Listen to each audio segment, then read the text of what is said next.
Bismillahirrahmanirrahim. Assalamualaikum warahmatullahi wabarakatuh. Waalaikumsalam warahmatullahi wabarakatuh. Salam sejahtera untuk kita semuanya.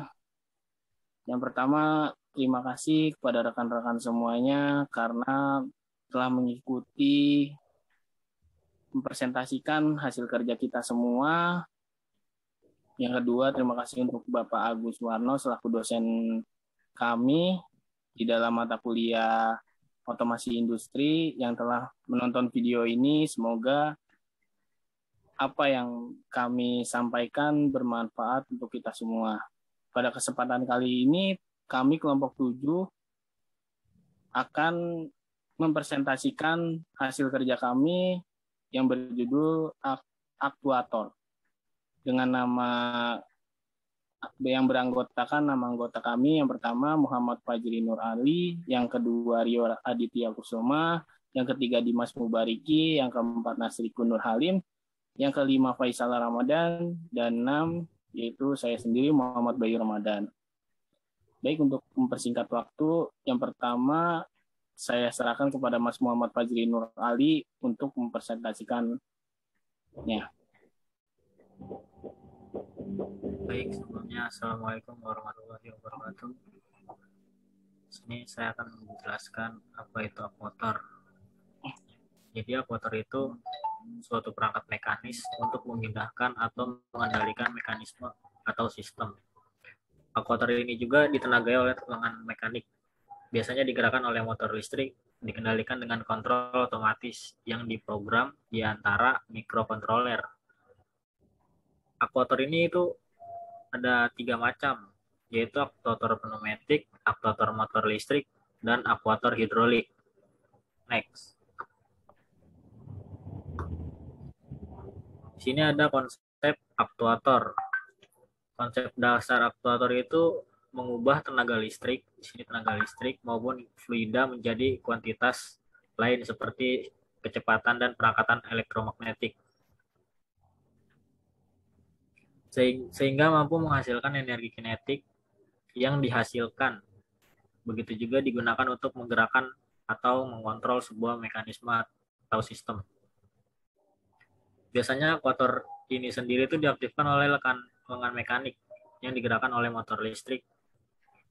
Alat mekanis ini dikendalikan oleh pengontrol otomatis yang telah diprogram di antara mikrokontroler.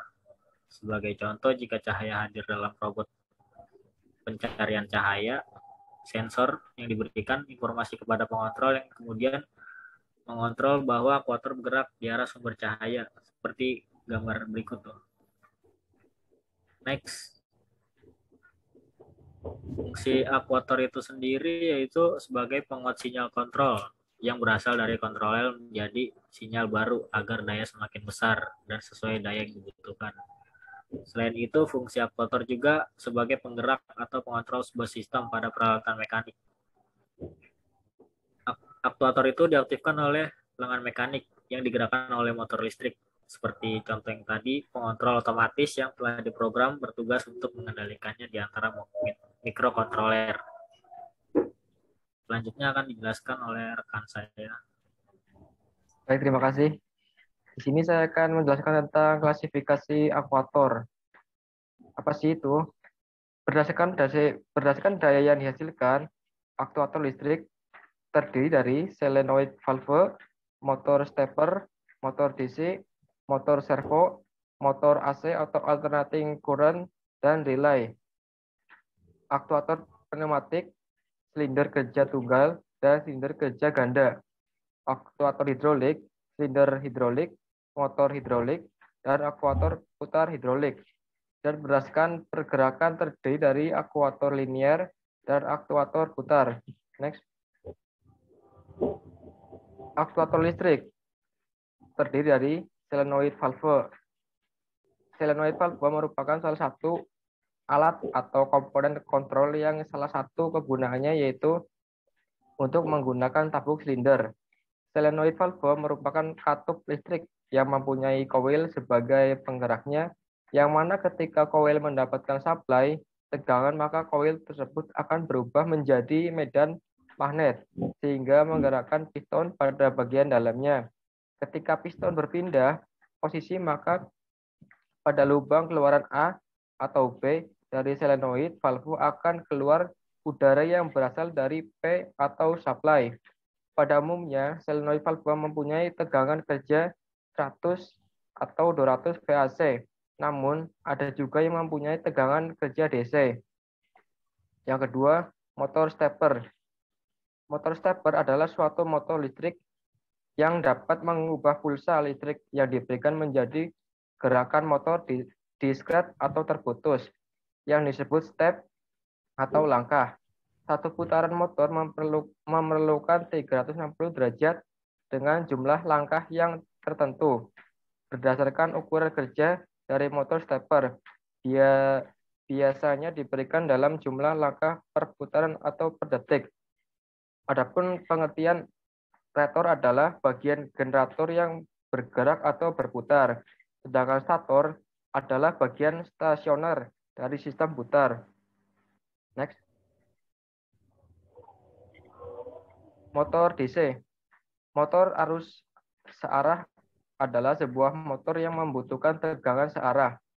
Untuk menjalankannya, pada umumnya motor jenis ini menggunakan sikat dan mengoperasikannya sangat mudah, tinggal dihubungkan dengan sumber DC sehingga motor langsung bekerja. Jenis motor ini memerlukan perawatan pada sikatnya serta banyak terjadi rugi tegangan pada sikat. Sehingga pada era sekarang ini motor DC dikembangkan tanpa menggunakan sikat yang dikenal dengan motor BLDC atau brushless direct current. Adapun pengertian dari rotary encoder.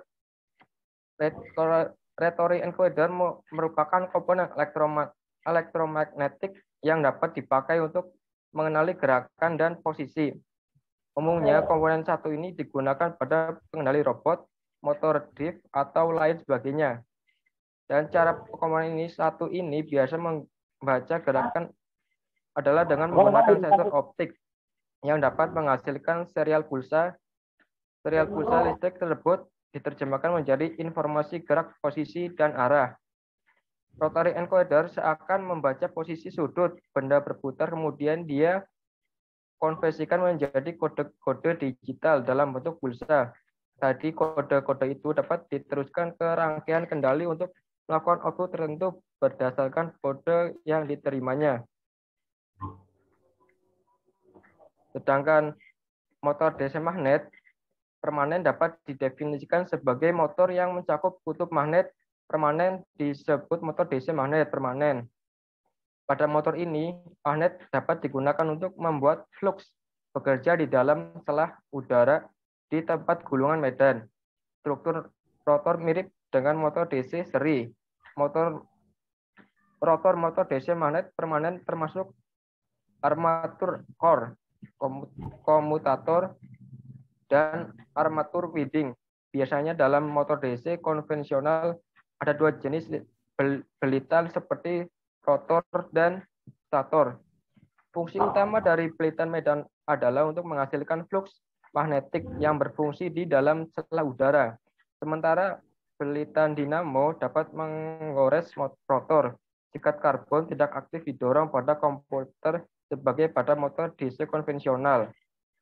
Tegangan operasi motor DC magnet permanen adalah 6 volt, 12 volt, atau juga di 24 volt. Suplai tegangan DC dipermuat dengan sumber tegangan. Mungkin dari saya, next dilanjutkan oleh Mas Dimas Mubariki. Baiklah, terima kasih Mas Arya. Ini saya akan melanjutkan bagian dari motor servo. Motor servo yaitu sebuah perangkat atau aktuator putar motor yang dirancang dengan sistem kontrol umpan balik loop tertutup, sehingga dapat di-setup atau diatur untuk menentukan dan memastikan posisi sudut dari poros output motor. Motor servo juga merupakan perangkat yang terdiri dari motor DC, rangkaian gear, rangkaian kontrol, dan potensioner. Untuk gambar dari motor servo bisa dilihat di samping. Kemudian selanjutnya ada motor AC atau alternating current. motor AC adalah jenis motor yang bekerja menggunakan tegangan AC karet. Motor ini memiliki dua bagian utama, yaitu ada stator dan ada rotor. Untuk stator merupakan komponen motor AC yang statis. Kemudian rotor juga merupakan komponen motor yang berputar. Dan untuk bagian-bagian dari komponen motor AC adalah ada aluminium rotor bar, production rotor iron, ada slot insulation, ada bearing set, kemudian bearing, ada steel valve, ada stator winding test 1, dan yang terakhir stator winding test 2. Next.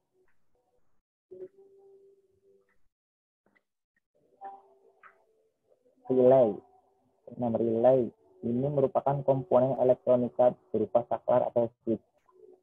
Elektrik yang dioperasikan secara listrik terdiri dari dua bagian utama, yaitu elektromagnetik atau bisa disebut coil, dan mekanikal seperti perangkat kontak saklar atau switch. Gambar untuk simbol relay yaitu ada normality open, terbuka, atau normality close, tertutup. Terima kasih dari saya. Selanjutnya saya serahkan kepada rekan saya, Mas Nasripun.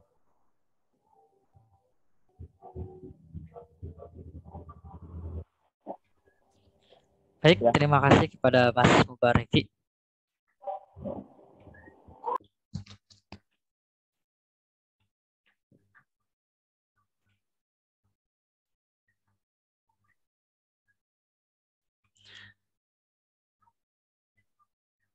Next.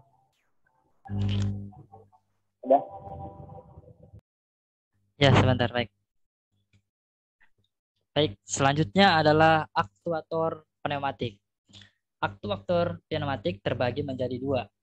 Yang pertama silinder kinerja tunggal, dan yang kedua silinder kinerja ganda. Untuk yang silinder kinerja tunggal adalah merupakan aktuator yang digerakkan oleh udara bertekanan pada satu saja. Contohnya pada gambar ini,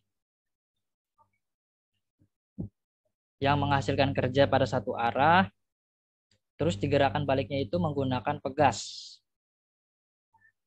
yang telah terpasang pada silinder tersebut, sehingga kecepatannya itu tergantung dari pegas yang dipakai pada silinder tersebut. Contohnya pada aplikasi pada gambar yang di samping ini kita bisa lihat sendiri ya. Baik, untuk yang kedua yaitu silinder kerja ganda. Silinder kerja ganda itu digunakan terutama bila toraknya itu untuk melakukan satu fungsi kerja itu tidak hanya satu gerakan maju saja, tetapi ia juga menggunakan gerakan mundur. Pada prinsipnya panjang langkah yang itu torak itu tidak terbatas walaupun harus diperhitungkan. Contohnya pada gambar yang di samping ini, gerakannya maju mundur, prinsipnya itu tidak terbatas yang ke belakang ini walaupun gerakannya itu terlalu panjang. Begitulah dari aktuator pneumatik, silinder kinerja tunggal dan silinder kinerja ganda. Selanjutnya yaitu aktuator hidrolik. Aktuator hidrolik terbagi menjadi tiga. Yang pertama silinder hidrolik, yang kedua motor hidrolik, yang ketiga aktuator putar hidrolik. Apa sih aktuator hidrolik? Aktuator hidrolik itu merupakan sistem atau komponen yang melakukan aksi atau gaya yang meneruskan daya dari pompa untuk melakukan kerja. Secara umum, aktuator hidrolik ini dibedakan menjadi dua, yaitu linear dan rotari atau rotasi. Untuk yang silinder hidrolik, itu gerakannya secara translasi. Kalau untuk motor hidrolik itu gerakannya rotasi. Contohnya pada gambar yang di samping kanan ini, pojok kanan ini. Kita bisa lihat ini aplikasi dari hidrolik. Di sini bagian-bagiannya ada supply pressure, ada sleeve, spring, spool, exhaust, cord, ada coil juga, ada plunger, ini covernya. Ini dari electromagnetic partnya, dan ini adalah dari hydraulic partnya sebelah kiri, dan dari electromagnetic partnya dari sebelah kanan. Untuk penjelasan dari ketiga ini akan dibahas oleh teman saya yang satu ini, yang sangat fundamental, yaitu Faisal Ramadan. Kepada beliau saya persilahkan. Ya, terima kasih Mas Nasrikun. Kemudian di sini saya akan melanjutkan, yaitu 1. Silinder hidrolik. Silinder hidrolik merupakan aktuator mekanik yang menghasilkan gaya melalui gerak struk yang searah. Alat ini menjadi salah satu bagian dari sistem hidrolik selain pompa dan motor hidrolik. Jika motor hidrolik itu menggunakan tekanan menjadi gerak putar, maka silinder hidrolik menghasilkan gerakan struk yang searah. Di sini ada contoh gambar dari silinder hidrolik, yaitu di mana silinder root atau barel. Di bagian ini terdapat silinder yang menjadi sisi terluar, yang sering kita lihat dari luar. Biasanya, pada posisi ini didesain presisi sesuai dengan komponen yang lain. Kemudian di sini ada piston, di mana bagian ini merupakan part yang memiliki fungsi untuk memisahkan antara posisi ruang silinder. Kemudian ada piston rod. Bagian inilah yang meneruskan gaya yang timbul akibat tekanan fluida hidrolis ke alat lainnya yang terhubung.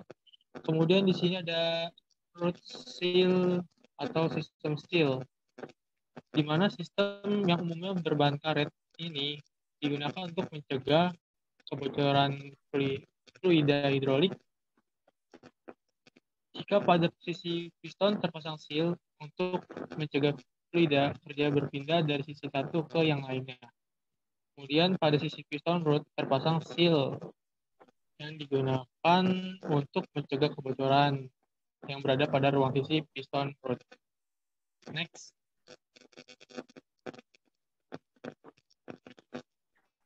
Dua, motor hidrolik.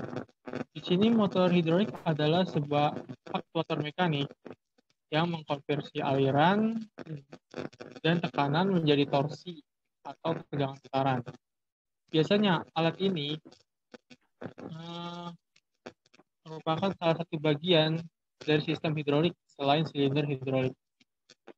Kemudian motor hidrolik berkebalikan fungsi dengan pompa hidrolik, di mana energi yang dihasilkan dari pompa hidrolik menjadi energi mekanik. Dengan kata lain, tidak seperti pompa, melainkan menghasilkan energi hidrolik. Kalau pompa itu menghasilkan energi mekanik dengan menggunakan energi hidrolik. Next. 3. Untuk aktuator putar hidrolik. Aktuator putar hidrolik merupakan komponen yang melakukan aksi untuk meneruskan gaya dari pompa untuk melakukan kerja berputar dengan putaran yang terbatas, yaitu kurang dari 360 derajat melalui poros dengan mengatur kecepatan dan putaran yang terpasang. Biasanya aplikasi penggunaan aktuator putaran hidrolik dalam sehari-hari kebanyakan digunakan dalam bidang pertanian, konstruksi, energi, kelautan, penanganan bahan militer dan pertambangan, dan lain sebagainya. Di sini ada contoh gambar dari hidrolik rotasi aktuator. Oke, sekian dari saya. Selanjutnya akan dilanjutkan oleh rekan saya, yaitu Om Bayu. Silakan. Ya, terima kasih Bapak Faisal. Di sini saya akan melanjutkan penjelasannya, yaitu berdasarkan pergerakannya. Yang pertama, akuator linear.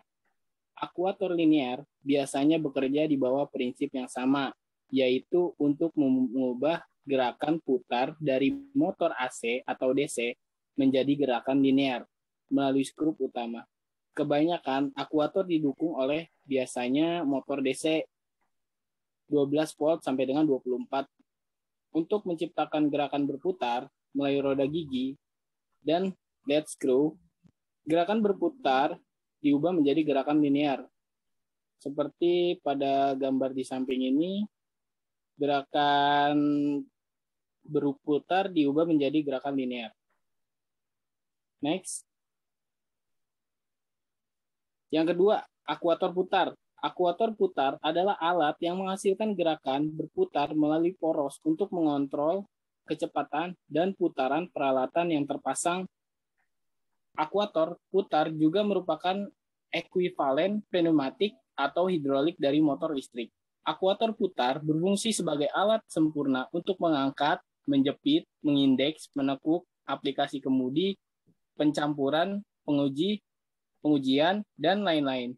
Akuator putar biasanya tertutup sepenuhnya, sehingga terlindung dari kelembaban, kotoran, dan debu. Mereka juga dapat menahan kondisi yang keras. Efisiensi dan kemampuan akuator putar untuk menghasilkan torsi tinggi membuatnya banyak digunakan dalam sistem kontrol dan aplikasi mobile, mesin, dirgantara, dan kelautan tugas berat. Berikut adalah contohnya. Di samping ini ada gambar helical akuator dan di bawahnya adalah fan akuator.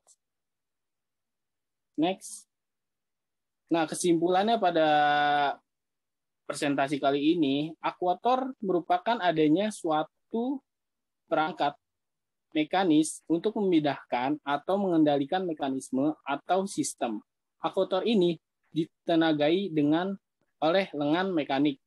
Biasanya digerakkan oleh motor listrik, dikendalikan dengan kontrol otomatis yang diprogram di antara microcontroller. Akuator terbagi menjadi dua. Yang pertama adalah berdasarkan daya yang dihasilkan. Contohnya itu adalah akuator listrik, akuator pneumatik, dan akuator hidrolik. Yang kedua berdasarkan pergerakannya. Ada akuator linear dan akuator putar. Fungsi dari akuator adalah sebagai penguat sinyal kontrol yang berasal dari controller menjadi sinyal baru agar daya semakin besar dan sesuai dengan daya yang dibutuhkan. Sekian presentasi kami dari kelompok 7. Kurang lebihnya kami mohon maaf. Bila ada kritik ataupun saran dari Bapak Agus Warno, mohon untuk diisi kolom komentarnya. Dan jangan lupa subscribe. Assalamualaikum warahmatullahi wabarakatuh. Waalaikumsalam warahmatullahi wabarakatuh. Waalaikumsalam warahmatullahi wabarakatuh.